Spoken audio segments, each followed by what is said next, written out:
Mesdames et messieurs, bonjour et bienvenue sur BNews, sur cette émission Triangle. La question que nous allons nous poser aujourd'hui, c'est que nous arrive-t-il quand nous dormons? Sommes-nous toujours conscients? Vivons-nous dans un autre monde, puisque dans le rêve, nous nous voyons? Ce sont ces différentes questions que nous allons poser à notre invité du mois, Amoussa Raimi. Il est métaphysicien. Amoussa Raimi, bonjour. Bonjour. J'ai très bien planté le décor. Qu'est-ce que le rêve en réalité? Le rêve, c'est la vie de l'âme lorsque nous dormons. Le rêve, c'est la vie de l'âme, les activités de l'âme lorsque le corps est en inertie. Donc c'est toujours nous qui sommes dans le rêve. C'est toujours nous. Nous que l'autre nous invisible qui fait que nous avons la conscience. Quand cet autre-là vit là-bas, nous perdons conscience ici, momentanément. Quand nous sommes en éveil, que fait l'âme? Quand nous sommes en éveil, l'âme est toujours là, mais ne peut pas rêver comme quand nous ne sommes pas en éveil, mais peut nous envoyer, si nous avons des dons qui permettent de sentir certaines choses, peut nous envoyer des flashs même comme dans le rêve. Quand nous sommes en éveil. Oui, c'est-à-dire quand nous avons réveillé ce que nous appelons le soi. Quand le soi se perfectionne, vous pouvez avoir des visions flash qui vous disent des vérités terribles. Ces visions flash se manifestent comment, arrivent comment et comment peut-on les percevoir? Ce que vous demandez. Est-ce que c'est d'abord des choses que tout le monde voit? Non.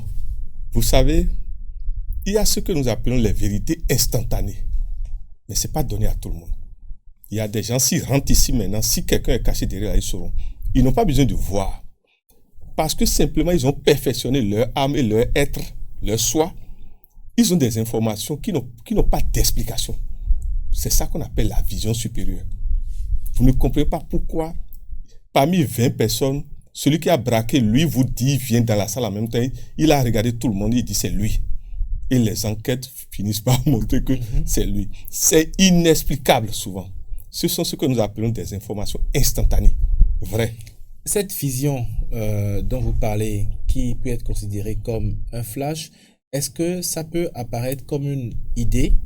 C'est-à-dire, la personne a l'impression que c'est une idée qui lui vient comme ça, ou la personne a l'impression que c'est quelque chose qu'elle voit.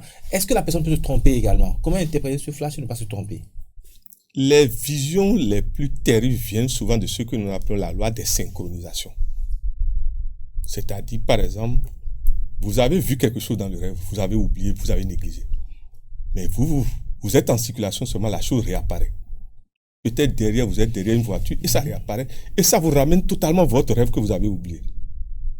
Et bizarrement, vous avez exécuté simplement l'ordre reçu dans le rêve. Et vous avez quitté peut-être 2 secondes après, il y a eu un crash. On va parler de l'interprétation spirituelle des rêves tout à l'heure. Mais vous avez dit que le rêve, c'est ce que l'âme fait quand nous dormons.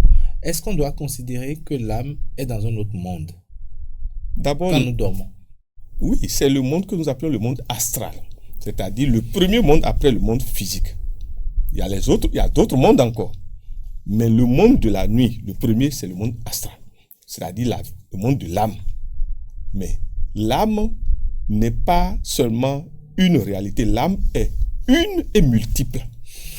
Ce que je veux comprendre, comment cela se fait que l'âme est en train, l'âme dans le monde astral est en train de faire une certaine expérience où ce qui est égal au rêve, et nous autres, nous arrivons à percevoir cela. Parce que simplement l'âme, comment nous transmet ces informations, c'est ça? Comment est-ce que nous autres, nous arrivons à percevoir cela? Parce que nous n'arrivons pas à savoir ce que fait l'âme. En réalité, quand je suis là, je parle avec vous, je ne sais pas ce que fait l'âme en réalité. Voilà. Mais quand je dors, l'âme bouge de son côté, fait quelque chose que nous appelons le rêve. Mais comment est-ce que moi, j'arrive à percevoir ça après? D'abord, ça dépend de la manière dont ce que vous avez fait les derniers moments avant d'aller dans le sommeil. Si vous avez trop mangé, vous êtes trop occupé dans les films, dans l'âme, intègre tout ça. Vous ne pouvez pas voir les informations que l'âme, la vie de l'âme, vous n'avez pas bénéficié de ça parce que avant de rentrer dans le grand sommeil qui permet de voir, il faut d'abord nettoyer ce que le mental a enregistré. Les 5 sens ont enregistré. C'est pour ça celui qui veut aller dans les grandes visions évite que ces 5 sens soient dans des activités négatives avant d'immobiliser le corps. Est-ce qu'il y a une façon spéciale est-ce qu'il y a une méthode spéciale pour pouvoir nettoyer tout cela? La meilleure méthode consiste simplement à nettoyer les pieds, qui sont le centre de toutes les forces de l'homme. C'est-à-dire à vous laver les pieds. Les pieds, ou à plonger vos 2 pieds dans de l'eau salée. C'est-à-dire que quand vous passez sous la douche avant de dormir, on peut considérer que vous avez tout nettoyé. Non. Vous pouvez vous laver, mais vous venez maintenant, vous prenez une bassine en plastique et vous mettez de l'eau salée et vous plongez vos 2 pieds dedans. Ça fait que toutes les informations enregistrées par le mental vont passer dans l'eau. Toutes vos négativités reçues par les 500 vont passer dans l'eau. Donc, en fait, c'est comme si vous nettoyez votre miroir. Vous calibrez comme vous faites pour que la netteté de votre vision soit nette. Oui. Mais celui qui ne fait pas ça, l'activité sera toujours là, mais la perception serait floue, comme quand vous n'avez pas une bonne antenne parabolique. En fait, tout le problème du mystère de l'âme, de l'activité de l'âme, se résume dans la vie de l'araignée. Il faut voir le symbole de l'araignée. C'est-à-dire? L'araignée peut vouloir descendre du haut vers le bas, mais le fil, il ne lâche pas le fil. Par son système, le fil peut encore le ramener. Oui. Vous voyez ce que je veux dire? C'est pour vous dire quoi? Il y a un fil conducteur qui relie l'âme au corps physique immobile qui est en train de dormir. Si maintenant, votre vision du 3e œil est bien nette, tout ce que l'âme fait, vous saurez. Maintenant, l'âme a des moments pour quand même vous envoyer les résumés. C'est-à-dire souvent après 3h30. Mais souvent avant 3h30, c'est difficile parce que, oui, entre 1h du matin, Oui. entre 0h pratiquement et 3h30, l'âme traverse les régions que nous appelons les régions denses. C'est-à-dire la région des démons. C'est pour ça que Entre 0h et 3h30. Souvent, ce n'est pas encore la vie de l'âme qui veut aller vivre les moments de la lumière. Parce que chaque jour, nous devons traverser la frontière. La notion du 8. Vous savez, le 8, c'est 2 zéros. Oui. Vous ne pouvez pas L'infini. passer de la terre, c'est-à-dire le premier zéro, et dans les second mondes zéro. supérieurs sans la douane. Et la douane consiste à présenter, quand vous êtes là, les seigneurs du Cameroun, vous vous dites, montrez-vous vos 2 mains. Si elles sont sales, on va vous dire de rester là. Mais si elle est propre, vous commencez à Donc vous voulez bénéficier. dire qu'il y a certaines personnes qui, dans leurs rêves, ne passent jamais Jamais. au monde astral. c'est Celui ça? qui a tué, celui qui a fait l'inceste, celui qui a des crimes de conscience, c'est difficilement qu'on les laisse passer par cette douane-là. Et souvent, ce sont des gens qui font des rêves négatifs, cauchemars extrêmes. C'est des gens qui se réveillent brusquement la nuit, bref, ils vivent l'enfer du sommeil.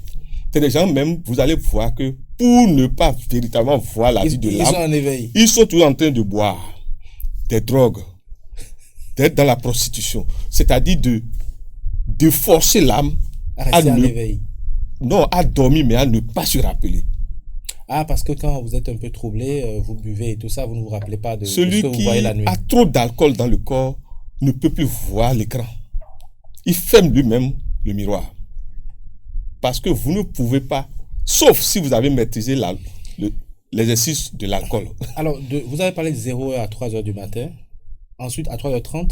De 3h30 au réveil, qu'est-ce qui se passe? En fait, Et puis ensuite, nous allons parler des rêves que nous faisons en journée. Parce qu'on rêve également dans la journée. Merci. Vous savez, de la même manière qu'il y a la nuit dans le monde physique et le jour dans le monde physique, c'est la même chose au niveau de l'âme. Dans le monde des rêves, si on vous touche par le gauche, dans le monde physique, ne considérez pas le côté gauche, c'est pas le côté droit que la chose va arriver. C'est-à-dire, tout se fait à l'envers. Comme les maîtres nomment, comme les heures jumelles aussi. C'est pour vous dire simplement que celui qui ne rêve pas du tout, il n'a pas la grâce du Seigneur. Soit il doit se poser les questions, qu'est-ce que je fais? Et cette vision est bloquée. Parce que c'est mauvais. Maintenant, il y a des réalités qu'on peut opérer chaque nuit pour mieux rêver. Comment faire alors? Le premier, c'est que ce que je vous ai dit, nettoyer les chakras. Oui. Tous les plexus de l'homme sont dans les pieds. Vous avez vu ce que le Seigneur Jésus a fait? Il a lavé les pieds de ses apôtres. Merci. Il nous a dit tellement de choses, mais nous n'avons pas l'occasion de nous asseoir et de l'étudier correctement. Alors que, avec lui seul, pas avec tout ce qu'il a vécu, nous pouvons déjà être des hommes, des visionnaires. Qu'est-ce qu'il faisait qu'est-ce qu'il voulait symboliser quand il lavait les pieds de ses apôtres? Pour beaucoup, c'était qu'il voulait montrer qu'il était humble et qu'il pouvait se rabaisser et leur laver les pieds. Qu'est-ce qu'il faut comprendre exactement par C'est là? d'abord ça, le langage simple, profane. Voilà. Mais au-delà de ça, lui, il avait... Donc c'était pour les purifier. Mais c'est lui, il avait la connaissance des centres que nous appelons plexus. Et c'est que tous les plexus sont rassemblés au niveau de la terre, c'est-à-dire les pieds. Puisque ce sont les pieds qui prennent contact avec Sapata, la terre. Vous suivez? Tant que vous lavez les pieds, tous les autres centres seront lavés. C'est juste pour leur dire les moyens qui m'ont permis d'aller et de devenir le Christ. Tout est là, mais vous ne pouvez pas les avoir instantanément. C'est un cheminement. Et il a mis en 14 stations. Et il les a avertis que l'orgueil ne va pas là. C'est l'humilité qui va à cette porte. Et il leur a encore montré que dans le corps physique, le doute peut venir. Quand il a dit, Seigneur, pourquoi tu m'as abandonné? Mais quelques petites secondes après, il dit, Seigneur, je remets mon âme entre tes mains. Et c'est là où sa gloire est venue. C'est pour vous dire quoi?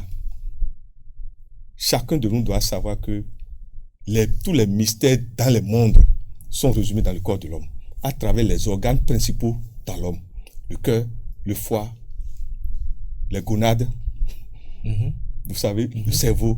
Chaque centre est un foyer d'énergie et un foyer d'information. On va revenir dans une autre émission sur tous ces éléments que vous avancez. Je parlais tantôt des rêves qu'on faisait en pleine journée. Quand je reviens par exemple dans la tradition chez nous, dans le milieu endogène, il est dit par exemple que les rêves que nous faisons à midi sont de très mauvais rêves. Qu'est-ce qu'on doit considérer?